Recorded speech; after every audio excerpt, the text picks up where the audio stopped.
Bab 39. Ye Kunseng dan Ye Feng datang ke kamar 808 dan melihat tubuh Ye Ming. Mereka berdua tiba-tiba memiliki mata merah, dan cantus mereka akan pecah. "Brengsek, aku ingin seluruh keluargamu menguburkan putraku." Ye Kunseng meraung.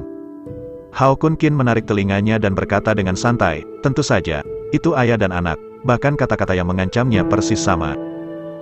Hao Kun Qin melihat peti mati di belakang Ye Kunseng dan Ye Feng, alisnya sedikit terangkat, dan berkata, "Kamu hanya menyiapkan peti mati. Berbaring di atas kalian bertiga agar ramai." Ye Kunseng dan Ye Feng keduanya menunjukkan keraguan di wajah mereka. Mereka jelas membawa dua peti mati.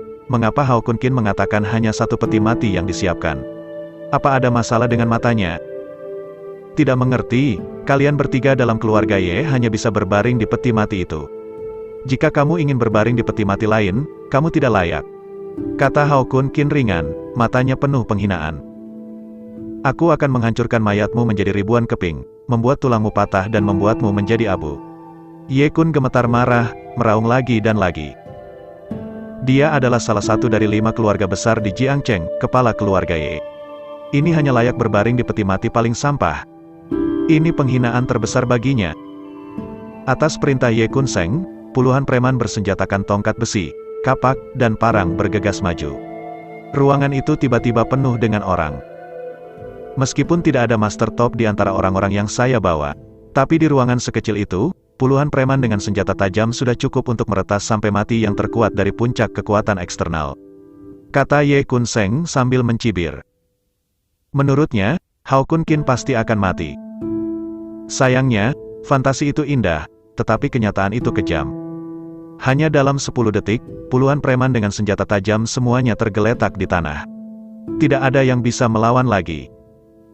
Tapi Hao Kun Qin tidak hanya tanpa cedera, bahkan sudut pakaian pun tidak rusak. "Kamu adalah orang yang kuat." Mata Ye Kunseng sedikit menyusut. Meskipun dia menebak bahwa Hao Kun Qin adalah pria yang kuat, tidak ada ekspresi ketakutan di wajahnya. "Bahkan jika kamu adalah orang yang kuat, kamu harus membayar anakku jika kamu membunuh anakku." Ye Kunseng mendengus dingin. Keempat pengawal yang berdiri di sampingnya secara bersamaan mengeluarkan pistol dengan peredam dari pinggangnya. Moncong lubang hitam menunjuk langsung ke Hao Kun Qin. Sebagai salah satu dari 5 raksasa di Jiangcheng, keluarga Ye memiliki banyak bisnis keluarga. Beberapa dari bisnis ini melibatkan kekuatan bawah tanah. Karena itu, Ye Kunseng sengaja membuat beberapa pistol untuk pertahanan diri. "Pergi ke neraka." Ye Kunseng memberi perintah, dan keempat pengawal itu menarik pelatuknya secara bersamaan. Kekuatan prajurit kekuatan batin itu menakutkan. Jika berada di tempat terbuka, keempat pistol itu mungkin tidak mengancamnya. Namun, Hao Kun Qin berada di kamar hotel saat ini, dan ruangnya kecil. 4 pistol sudah cukup untuk memblokir semua gerakannya. "Haha, hanya 4 pistol, kamu menginginkan hidupku juga?" Hao Kun Qin membuat ejekan di sudut mulutnya. Sebagai pembangkit tenaga para dewa, kekuatannya telah mencapai tingkat yang tak tertandingi di dunia. Belum lagi 4 pistol, bahkan 40 atau 400 pistol tidak akan menjadi ancaman baginya. Menghadapi 4 peluru terbang, ekspresi Hao Kun Qin acuh tak acuh, tanpa niat menghindar sedikitpun. Saya melihatnya melambai dengan satu tangan, dan meraihnya 4 kali di depannya seperti kilat. Ketika dia membuka tangannya, Ye Kunseng, Ye Feng dan yang lainnya semua ketakutan, seolah-olah dia baru saja melihat hantu. 4 peluru logam, semuanya tergeletak dengan tenang di telapak tangan Hao Kun Qin, banyak sekali. Yang paling penting adalah telapak tangan Hao Kun Qin tidak memiliki bekas luka. Menerima peluru dengan tangan kosong, apakah ini masih manusia? Ini adalah kalimat yang terdengar di benak semua orang yang hadir pada saat yang bersamaan. "Aku tidak percaya, kamu bisa menangkap semua peluru dengan tangan kosong." Ye Kunseng meraung. "Perintahkan 4 pengawal untuk menembak dengan kekuatan penuh. Kosongkan semua peluru di pistol." Pistol yang dipegang oleh keempat pengawal itu adalah elang gurun, dan dapat menampung 7 peluru di magasin mereka. Sekarang ada 6 peluru tersisa di pistol semua orang, total 24. Selama peluru mengenai Hao Kun Qin, dia sudah mati. Bang, bang, bang. Ledakan tembakan intensif terdengar. Biarkan Ye Kunseng, Ye Feng dan yang lainnya, adegan horor terjadi. Semua 24 peluru ditangkap oleh Hao Kun Qin, dan hanya satu tangan yang digunakan. Di antara 4 pengawal, satu takut untuk buang air kecil secara langsung, dan area basah yang luas di antara kedua kakinya. Itu 24 peluru, bukan 24 bola kaca. Hao Kun Qin mengambil semuanya hanya dengan satu tangan. Lalu jika dia menggunakan tangannya, betapa mengerikannya itu. Sudah hampir waktunya, sudah waktunya untuk mengirimmu ke neraka, kata Hao Kun Qin ringan. Kata-katanya membuat Ye Kun Seng dan Ye Feng kedinginan. Ye Feng buru-buru berteriak pada pengawal dan preman, apa yang kamu lakukan dengan Linglung, tunggu apa lagi? Selama kamu membunuhnya, setiap kamu akan diberi hadiah 5 juta. 5 juta adalah jumlah uang yang sangat besar bagi orang biasa. Namun tidak ada satupun bodyguard dan preman yang berani beraksi. Karena mereka semua dikejutkan oleh Hao Kun Qin. Melihat adegan ini, Ye Kun Seng dan Ye Feng menunjukkan keputusasaan di wajah mereka. Ketika keduanya hendak memohon belas kasihan, Hao Kun Qin mengangkat alisnya tiba-tiba, dan berkata dengan ekspresi lucu, tanpa diduga, Anda memanggil orang-orang dari cabang Jiangcheng Disa. Dalam persepsi Hao Kun Qin, beberapa petugas penegak hukum jahat bumi bergegas ke kamar 808. Orang yang dipimpin masih seorang kenalan. Ye Kun Seng, yang akan memohon belas kasihan, mengubah wajahnya dalam sedetik, dan langsung menjadi sombong. Nak, kamu sudah mati. Bahkan jika kamu adalah kekuatan internal yang kuat, bagaimana jika cabang roh jahat secara eksklusif bertanggung jawab atas prajurit? Aku akan membiarkan penegak hukum roh jahat berurusan denganmu. Jika kamu memiliki kemampuan, kamu akan melanjutkan menjadi gila. Hao Kun Qin menyaksikan penampilan Ye Kun Seng dengan tenang, seolah-olah menonton badut lompat balok. Setelah dia selesai berbicara, dia berkata dengan ringan. Percaya atau tidak, orang-orang di divisi Disa tidak berani menangkapku. Kamu berani menjadi tangguh ketika kamu mati. Aku tidak takut untuk memberitahumu bahwa kali ini pemimpinnya adalah saudara iparku dari jauh, Ye Kun Seng mencibir. Meskipun itu adalah saudara ipar dari rumah yang jauh, pihak lain memegang posisi penting di cabang Jiangcheng Disa. Karena itu, Ye Kun Seng telah mencoba yang terbaik untuk menyenangkan. Di bawah pemanjaannya yang disengaja, hubungan antara kedua keluarga telah lama menjadi sedekat satu keluarga. Bahkan lebih dekat dari kakak iparku. Pada saat ini, seorang pria parubaya dengan wajah karakter Cina dan bintang alis pedang berjalan ke ruangan dengan 3 agen penegak hukum Disa. Itu adalah Hong Tao, Kapten Brigade Pertama, dari Divisi Disa Jiangcheng. Paman, kamu akhirnya di sini. Ini adalah orang yang membunuh Ye Ming. Sekarang aku ingin membunuhku dan ayahku. Ye Feng segera berteriak seolah-olah dia telah melihat penyelamat. Di mana seniman bela diri, berani galak di Jiangcheng? Saya adalah Kapten Divisi Disa Jiangcheng. Dengan ekspresi megah di wajahnya, Hong Tao mengeluarkan dokumennya dan bersiap untuk memerintahkan orang untuk menangkap Hao Kun Qin. Tetapi ketika dia melihat bahwa orang yang akan ditangkap adalah Hao Kun Qin, saya menggigil ketakutan, dan dokumen di tangannya jatuh ke tanah karena ketakutan. Hong Tao, apakah kamu akan menangkapku? Mulut Hao Kun Qin meringkuk. Bab 40. Kesalahpahaman, Tuan Qin, ini jelas salah paham. Hong Tao menggelengkan kepalanya seperti mainan, dan dengan cepat membela. Tangkap Hao Kun Qin, apa lelucon?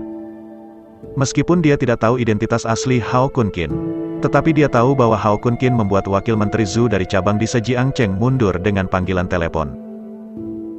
Dengan sepatah kata, Hao Kun Qin mengundang pengacara pertama di wilayah utara untuk bertindak sebagai pengacara pembelanya. Fang Ruoxue dikirim ke penjara bawah tanah Divisi Disa. Selain itu, sebagai orang kepercayaan Sun Jianhong, kepala divisi Disa, Hong Tao juga mengetahui beberapa berita yang tidak diketahui orang lain. Misalnya, keluarga Su, salah satu dari 5 keluarga besar di Jiangcheng, dicabut karena menyinggung Hao Kun Qin. Keberadaan yang menakutkan seperti itu jelas bukan sesuatu yang bisa dia provokasi, seorang pemimpin kecil dari divisi Erxia. Ye Kun Seng benar-benar membiarkan dia menangkap Hao Kun Qin. Ini hanya mengirimnya ke kematian. Hong Tao berbalik dengan tiba-tiba dan menamparkan wajah Ye Feng dengan tamparan. Dengan marah berteriak, cepat dan minta maaf kepada Tuan Qin. Ye Feng menutupi wajahnya penuh dengan luar biasa. Dia tidak menyangka pamannya akan membantu orang luar. Ye Kunseng mengangkat alisnya dan berteriak dengan marah, "Hong Tao, apa yang kamu lakukan? Orang ini membunuh Ye Ming. Kamu tidak hanya tidak membalas keponakanmu, kamu juga membantu orang luar dan berurusan dengan kami." "Aku tidak berurusan denganmu, tapi menyelamatkanmu. Tuan Qin adalah sesuatu yang tidak akan pernah bisa kamu provokasi." Hong Tao berkata dengan dingin, "Cepat minta maaf kepada Tuan Qin dan dapatkan pengampunan Tuan Qin. Jika tidak, kamu akan dianggap sebagai dewa. Aku juga tidak bisa menyelamatkanmu." Kata-kata Hong Tao menyebabkan hati Ye Kunseng menyusut tiba-tiba, dan rasa dingin datang langsung dari telapak kakinya ke atas kepalanya. Seluruh tubuh sangat dingin. Dia tahu bahwa Hong Tao tidak akan pernah berbohong. Ini berarti bahwa latar belakang Hakyun Qin luar biasa, dan mereka benar-benar tidak mampu membelinya. "Tuan Qin." Begitu Ye Kunseng hendak meminta belas kasihan, dia diinterupsi oleh Hao Kun Qin. "Jangan sia-siakan lidahmu, aku katakan dari awal, kamu dan putramu harus mati," kata Hao Kun Qin dengan wajah dingin. Ye Kunseng masih siap untuk terus memohon belas kasihan, dan Ye Feng di samping berteriak dengan muram, "Ayah, jangan memohon padanya. Aku tidak percaya, dia benar-benar berani membunuh kita. Kami keluarga Ye, bagaimanapun, adalah salah satu dari 5 raksasa di Jiangcheng. Dia telah membunuh Ye Ming. Jika dia membunuh ayah dan anak kita, tunggu saja balas dendam gila keluarga Ye." Begitu suara Ye Feng jatuh, jari Hao Kun Qin menjentikkan, dan energi tak terlihat keluar dari ujung jarinya, seperti peluru, langsung menusuk alis Ye Feng. Sebuah lubang berdarah tertinggal. "Ini hanya keluarga Ye, selama aku mau, aku bisa menghapusnya kapan saja," kata Hao Kun Qin acuh tak acuh. Itu konyol bahwa Ye Feng ingin mengancamnya dengan keluarga Ye. "Venger?" Ye Kunseng memegang mayat Ye Feng, matanya pecah-pecah. Dia menatap Hong Tao dan berteriak, "Hong Tao, kedua keponakanmu mati di tangan pria ini. Bahkan jika dia memiliki latar belakang yang bagus, dengan identitas Kapten Divisi Dishamu, tidak bisakah kamu membalas dendam? NS? Hai." Hong Tao menghela nafas berat, wajahnya yang awalnya ragu-ragu tiba-tiba menjadi bertekad. Tepat ketika Ye Kunseng berpikir dengan gembira bahwa Hong Tao akan melakukan sesuatu pada Hao Kun Qin, kata-kata Hong Tao selanjutnya membuat wajahnya langsung pucat. "Tuan Qin, membunuh Ye Kunseng akan mengotori tangan Tuan. Selanjutnya, biarkan aku melakukannya untukmu." Bahkan sekarang, Ye Kunseng masih memikirkan balas dendam terhadap Hao Kun Qin. Ini hanya mencari jalan buntu. Agar tidak diseret ke dalam air oleh Ye Kunseng, Hong Tao tidak punya pilihan selain membunuh kerabatnya dengan benar. "Hong Tao, aku iparmu. Dasar bodoh, lupa bagaimana aku melakukannya selama bertahun-tahun. Kamu akan membunuhku. Kakakku tidak akan membiarkanmu pergi." Ye Kunseng berteriak dengan suara serak. Hong Tao tidak memiliki ekspresi sedikit pun di wajahnya, dan berkata dengan dingin, "Kakak ipar, pergilah di jalan dengan patuh. Jika kamu terus membuat masalah, bukan kamu yang mati. Seluruh keluarga Ye, dan bahkan keluarga Hong kami, harus dikuburkan bersamamu." Ye Kunseng berkata dengan tidak percaya, "Tidak mungkin. Keluarga Ye saya adalah salah satu dari 5 raksasa di Jiangcheng, dengan aset lebih dari 1 miliar. Bahkan jika itu adalah ibu kota provinsi yang kaya, tidak mungkin untuk menghancurkan keluarga Ye saya sesuka hati." Hong Tao menggelengkan kepalanya dan menatap Ye Kunseng dengan simpati. "Sudah kubilang sebelumnya bahwa Tuan Qin adalah eksistensi yang tidak pernah bisa kamu provokasi. Keluarga Su dicabut hanya karena menyinggung Tuan Qin." Kata-kata Hong Tao terdengar seperti sambaran petir dari langit biru, meledak di benak Ye Kunseng. Keluarga Su dan keluarga Ye adalah salah satu dari 5 raksasa di Jiangcheng, dan kekuatan keluarga mereka hampir sama. Karena Hao Kun Qin dapat mencabut keluarga Su, lalu dia juga bisa menghancurkan keluarga Ye. Pantas saja Hong Tao tidak berani menyerang Hao Kun Qin, ternyata begini. Sentuhan penyesalan muncul di wajah Ye Kunseng. Jika dia mendisiplinkan Ye Ming dengan ketat, dia tidak akan pernah mengundang kematian. Sayangnya, tidak ada jika. Anak tidak mengajar, ayah juga. Anda hanya bisa menelan buah jahat yang Anda tanam sendiri. Hong Tao, kamu tidak perlu melakukannya. Ini terjadi karena aku, dan aku akan menanggung akibatnya. Ye Kun Seng, yang tahu dia akan mati, berkata perlahan setelah beberapa saat terdiam. Dia memandang Hao Kun Qin dan memohon, Tuan Qin, apa yang terjadi hari ini adalah kesalahan ketiga ayah dan anakku, tolong jangan libatkan orang lain. Yang lain yang disebutkan oleh Ye Kun Seng secara alami merujuk pada keluarga Ye lainnya, serta Hong Tao. Ketidakadilan ada, hutang masuk. Saya tidak akan melibatkan orang lain, kata Hao Kun Qin ringan. Jika dia ingin membunuhnya, dia akan membunuh keluarga Ye sejak lama. Bagaimana bisa Ye Kun Seng dan Ye Feng datang ke Hotel Dorset untuk menjalani hidup mereka? Terima kasih Pak. Ye Kun Seng berlutut di tanah dan membanting kepalanya ke arah Hao Kun Qin. Kemudian dia mengambil parang di tanah dan mengusapkannya langsung ke lehernya. Mengakhiri hidupnya sendiri. Ini masih sedikit tulang belakang. Tapi sayangnya, saya kehilangan kekuatan. Saya hanya tahu bagaimana menggertak dan menggertak yang lemah. Hao Kun Qin melihat tubuh Ye Kun Seng dan berkomentar. Dia menoleh dan mengarahkan pandangannya ke Hong Tao, aku akan menyerahkannya padamu untuk selanjutnya. Juga, jangan ceritakan kisah hari ini. Iya, Tuan Qin, Hong Tao dengan cepat setuju. Hao Kun Qin melangkah pergi, naik taksi di luar Hotel Dorset, dan kembali ke gedung tabung. Di kamar 808, Hong Tao memandangi tubuh Ye Kun Seng, menggelengkan kepalanya dan menghela nafas. Seperti yang dikatakan Hao Kun Qin. Ketika Ye Kun Seng tidak menjadi kepala keluarga Ye, meskipun dia memiliki kesombongan putra yang kaya, dia masih layak. Tetapi ketika Ye Kun menjadi patriark keluarga Ye, dia kehilangan kekuasaan. Sadar superior, bertindak arogan dan mendominasi. Hong Tao tidak terkejut bahwa dia bisa berakhir seperti ini. Keluarga Ye akan jatuh, kata Hong Tao dengan emosi. Meskipun Hao Kun Qin tidak melibatkan keluarga Ye, tetapi dengan kematian Ye Kun Seng, Ye Feng, dan Ye Ming, saluran langsung keluarga Ye telah hancur total. Keluarga Ye, tanpa pemimpin patriark, pasti akan menurun. Bab 41. Seperti yang diharapkan Hong Tao. Berita kematian Ye Kun Seng, Ye Feng, dan Ye Ming kembali ke keluarga Ye. Keluarga Ye segera memicu badai perebutan kekuasaan. Lebih dari selusin anggota keluarga Ye menggunakan berbagai cara untuk memperjuangkan posisi patriark, dan mereka berjuang keras. Grup Yip yang sebelumnya mapan, setelah dibagi menjadi lebih dari selusin faksi, kekuatannya sangat berkurang. Tidak butuh waktu lama baginya untuk menarik diri dari daftar 5 raksasa di Jiangcheng. Dan secara bertahap menurun. Hao Kun Qin tidak peduli apakah keluarga Ye akan jatuh atau bangkit. Pada saat ini, dia sedang duduk di taksi.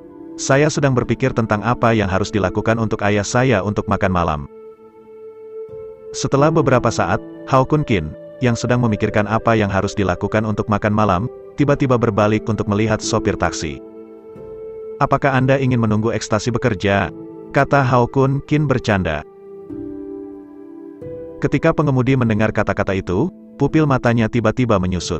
Berpura-pura tenang dan berkata, adik laki-laki, apa yang kamu bicarakan? Hao Kun Qin terkekeh. Ekstasi, tidak berwarna dan tidak berasa. Tidak hanya sulit untuk dideteksi, tetapi juga sangat efektif. Itu dapat membuat orang jatuh koma dalam waktu yang sangat singkat. Ini adalah organisasi pembunuh dunia bawah tanah, sering digunakan untuk melakukan misi pembunuhan. Meskipun ekstasi adalah dupa, sulit untuk dideteksi. Tapi Hao Kun Qin, sebagai pembangkit tenaga listrik para dewa, telah mencapai ekstrim dari indera fisiknya. Ketika dia masuk ke mobil, dia melihat anomali. Jika dia tidak ingin melihat metode si pembunuh, dia bisa menembaknya sampai mati. Setelah mendengar kata-kata Hao Kun Qin, pengemudi, yang awalnya cukup tenang, tahu bahwa tidak ada harapan pembunuhan. Cahaya ganas tiba-tiba melintas di matanya, dan dia tiba-tiba melambaikan tangan kanannya, menusuk Hao Kun Qin seperti kilat. Melihat lekat-lekat, dia tidak tahu kapan, ada belati khusus di tangannya. Bilahnya sangat tajam, berkilau dengan cahaya dingin, dan menusuk lurus ke dada Hao Kun Qin. Hao Kun Qin mendengus dan mengambil pedangnya dengan tangan kosong. Belati yang tajam, tidak hanya tidak meninggalkan bekas setengah di telapak tangannya, tetapi malah dilipat menjadi 2. Pengemudi itu sangat ketakutan sehingga matanya hampir menatap keluar. Belati di tangannya dibuat khusus, dan bahannya sangat keras. Bahkan peluru tidak bisa menembusnya. Tapi Hao Kun Qin mematahkan belati dengan satu tangan. Sungguh kekuatan yang menakutkan yang dibutuhkan ini. Tidak menunggu driver untuk merespon. Dengan telapak tangan Hao Kun Qin, dia meraih pergelangan tangan kanannya dan meremasnya dengan kuat. Hancurkan pergelangan tangannya secara langsung. Dahi pengemudi meledak dengan urat biru, menggertakkan giginya dan mendengus teredam. Sebagai seorang pembunuh, dia masih agak berdarah. Sopir dengan paksa menahan rasa sakit dari pergelangan tangan kanannya, membuka pintu, dan melompat langsung dari taksi yang melaju kencang. Berguling di tempat, lalu bangkit dan melarikan diri dengan cepat. Hao Kun Qin mengendalikan taksi untuk menepi, lalu perlahan membuka pintu dan berjalan ke arah pengemudi melarikan diri. Meskipun pengemudi telah melarikan diri untuk sementara waktu, Hao Kun Qin memiliki ekspresi tenang, dan dia tidak khawatir pengemudi akan melarikan diri. Karena selama dia ingin mengejar, tidak ada seorang pun di dunia ini yang bisa melarikan diri. Hao Kun Qin melihat angin bertiup di kakinya, meskipun dia berjalan seperti terbang. Dalam waktu kurang dari setengah menit, dia menyusul pengemudi yang sudah lama melarikan diri. Melihat Hao Kun Qin mengejarnya, pengemudi itu mempercepat dengan cepat. Bahkan energi menyusui digunakan. Tetapi pengemudi itu ngeri mengetahui bahwa tidak peduli seberapa cepat dia berlari, jarak antara Hao Kun Qin dan dia dikendalikan dalam jarak 5 meter. Jalani dia seperti anjing. Apakah ini batasmu? Jika aku tidak mempercepat, aku akan mengejar, kata Hao Kun Qin dengan mudah. Mata pengemudi menyemburkan api, dan dia merasakan penghinaan yang dalam. Jika bukan karena dia tidak bisa mengalahkan Hao Kun Qin, dia pasti akan berhenti dan memotong Hao Kun Qin. Setelah pengemudi membenamkan kepalanya dan berlari beberapa kilometer, dia tiba-tiba berhenti melarikan diri. Pada saat ini, seorang pria parubaya dengan penampilan biasa berjalan keluar dari gang di sampingnya. Satu demi satu dengan pengemudi, mengepung Hao Kun Qin. Pria parubaya itu memiliki mata yang tajam dan pedang panjang di punggungnya. Seluruh tubuh memancarkan niat pedang yang menakutkan. Seolah bisa membelah udara di sekitarnya. Biarkan Anda melarikan diri begitu lama, saya pikir Anda bisa membawa beberapa tuan. Akibatnya, itu membawa sepotong sampah dari tahap akhir kekuatan batin. Hao Kun Qin menggelengkan kepalanya sedikit, tampak kecewa. Jika dia tidak dengan sengaja membiarkan pengemudinya melarikan diri, bagaimana pengemudi itu bisa berlari sejauh itu? Sombong, Lord Tyrant adalah salah satu dari 10 pembunuh medali emas teratas organisasi hiu hitam saya. Anda dapat diselesaikan dalam hitungan menit, teriak pengemudi. Hao Kun Qin mengangkat alisnya, dan berkata dengan lemah, hiu hitam. Salah satu dari 3 organisasi pembunuh utama di dunia bawah tanah kerajaan Xia besar. Pemimpin hiu hitam memiliki basis transformasi kultivasi. Sebagai barak khusus No. 1 di negara Great Xia, kemampuan pengumpulan intelijen Longting juga No. 1 di negara Great Xia. Sebagai Panglima Pengadilan Naga, Hao Kun Qin tidak hanya tahu nama-nama dari 3 organisasi pembunuh dan kekuatan para pemimpin mereka. Dia bahkan tahu di mana sarang 3 pembunuh utama itu. Pembunuh bernama Tyrant Sword di depannya, dia telah melihatnya di informasi organisasi pembunuh hiu hitam. Salah satu dari 10 pembunuh medali emas teratas Black Shark, memiliki basis kultivasi periode selanjutnya dari kekuatan dalam, trik unik, Burning Knife. Setelah memenggal seorang prajurit di puncak kekuatan batin. Kamu masih memiliki sedikit pengetahuan. Sekarang setelah kamu tahu nama hiu hitam, kamu juga harus tahu bahwa tugas yang akan dilakukan hiu hitamku akan selesai. Jadi nak, patuhlah, kata pengemudi itu dengan arogan. Setelah organisasi pembunuh mengambil alih tugas, itu tidak akan pernah mati.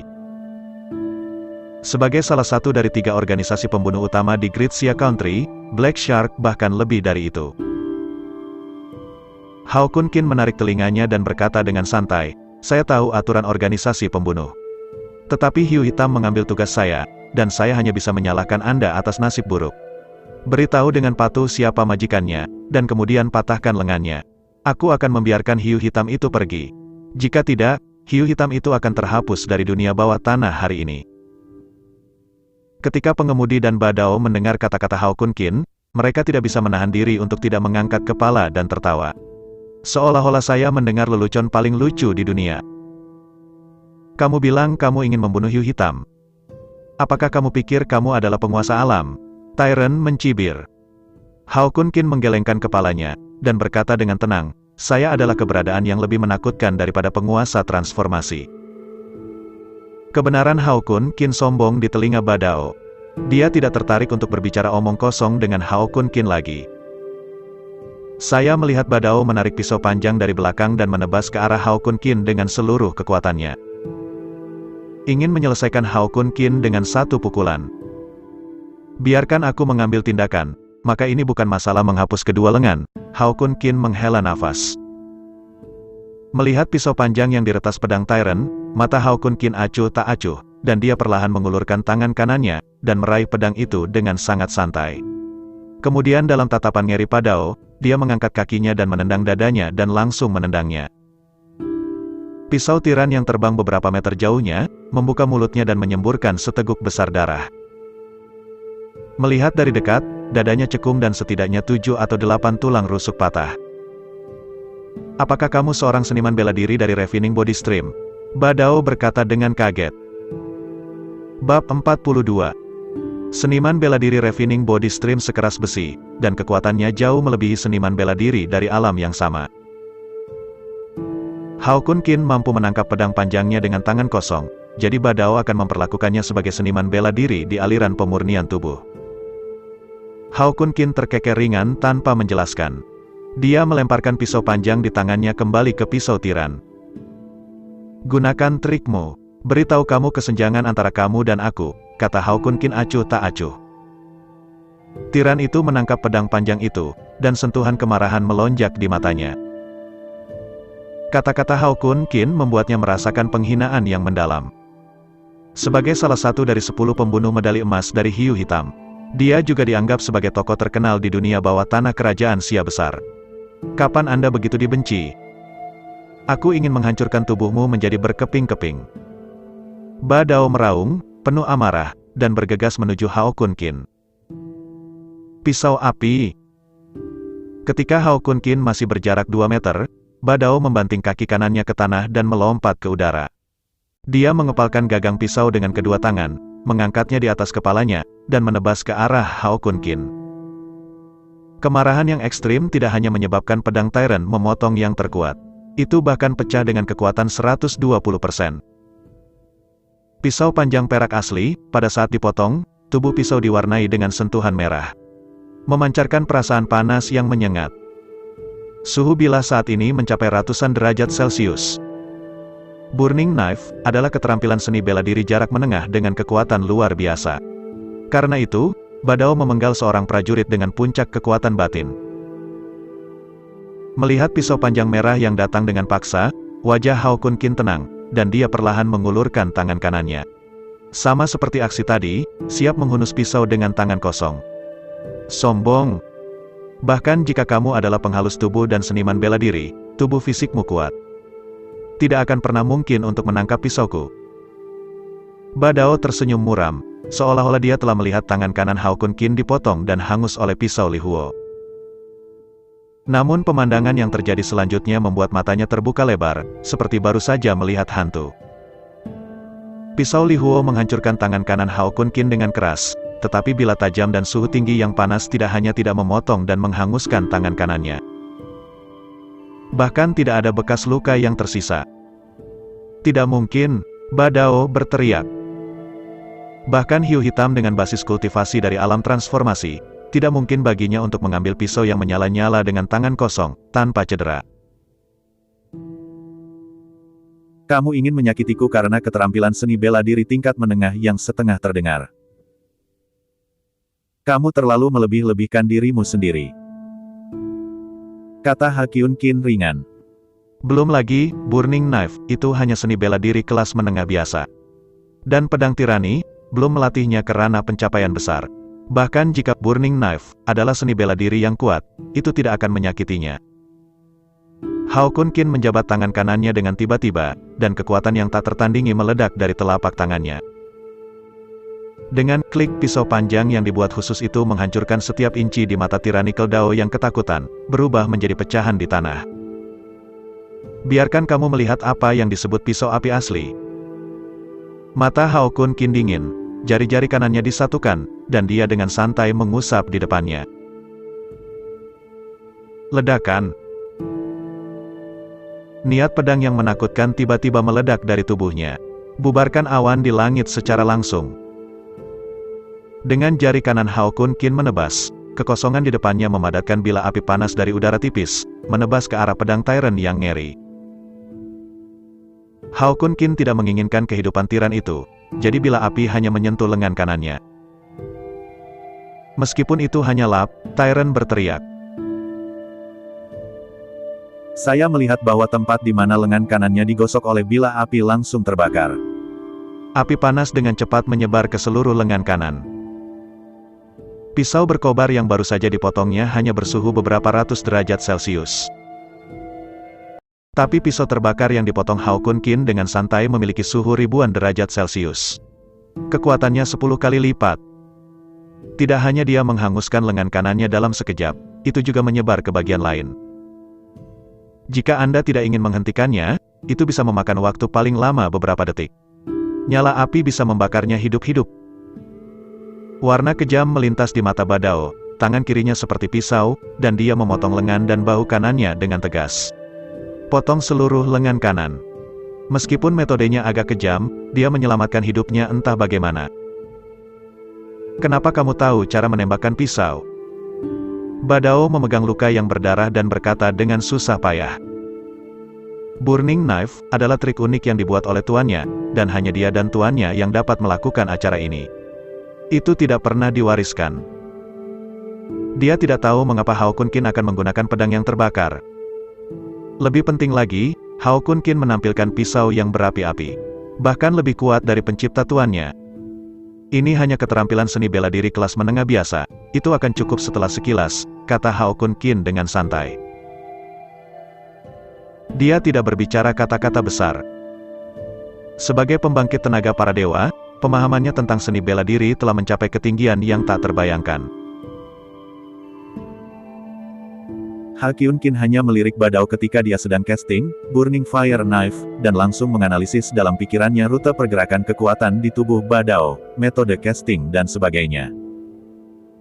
Meskipun Badao tidak ingin mempercayai kata-kata Hao Kun Qin, dia harus mempercayai fakta di depan matanya. Siapa kamu di dunia ini? Badao bertanya. Bagaimana mungkin seorang seniman bela diri yang bisa belajar Burning Blade dalam sekejap menjadi seorang seniman bela diri biasa tanpa latar belakang seperti yang tertulis dalam informasi? Saya dari Longting, kata Hao Kun Qin acuh tak acuh. Kata-katanya menyebabkan Badao dan si pembunuh yang berpura-pura menjadi sopir taksi mengecilkan mata. Sebagai 3 organisasi pembunuh teratas di dunia bawah tanah kerajaan Xia besar, Hiu Hitam memiliki jaringan intelijen yang sangat kuat. Nama Longting, orang biasa tidak tahu, tetapi mereka berdua tahu. Kamu adalah salah satu dari 9 putra naga. Tidak heran kamu memiliki kekuatan seperti itu. Ternyata kamu adalah Jenderal Naga Senior di Istana Naga. Wajah Badao menunjukkan ekspresi tiba-tiba. 9 Jenderal Naga berpangkat tinggi di Pengadilan Naga sangat kuat. Jenderal Naga teratas sangat kuat di ranah Master Transformasi. Tidak mengherankan bahwa dia tidak bisa menang. Hiu Hitam tidak berniat menjadi musuh Longting. Mengenai misimu, kami akan membatalkannya saat kami kembali. Tolong maafkan aku. Badao membungkuk sedikit dan meminta maaf kepada Hao Kun Qin. Setelah organisasi pembunuh mengambil alih tugas, mereka umumnya abadi. Tapi ada pengecualian untuk semuanya. Ada beberapa tugas yang bahkan organisasi pembunuh tidak dapat menyelesaikannya. Misalnya, Jenderal Naga Senior Longting. Belum lagi, apakah Hiu Hitam memiliki kemampuan untuk membunuh para Jenderal Naga Senior? Raja Naga, Panglima tertinggi Pengadilan Naga, adalah pembangkit tenaga listrik legendaris di alam dewa, dengan kekuatan besar. Dan itu juga wali yang terkenal. Jika Hiu Hitam benar-benar membunuh seorang Jenderal Naga Senior, semua orang di Hiu Hitam harus menguburnya keesokan harinya. Saya katakan sebelumnya, katakan siapa majikannya, dan kemudian Anda mematahkan lengan Anda. Saya akan membiarkan Hiu Hitam pergi. Jika tidak, Hiu Hitam akan dihapus dari dunia bawah tanah hari ini, kata Hao Kun Qin ringan. Alis Tyrant berkerut, dan wajahnya dengan tidak ramah berkata, permintaanmu terlalu banyak. Bahkan jika kamu adalah seorang jenderal naga senior di Longting, tetapi kamu ingin memaksaku untuk melanggar aturan pembunuh dan memberitahu majikan. Kamu tidak memenuhi syarat. Aku berkata, apakah aku seorang jenderal naga senior? Hao Kun Qin mencibir di sudut mulutnya, aku akan mengingatkanmu bahwa nama keluargaku adalah Qin.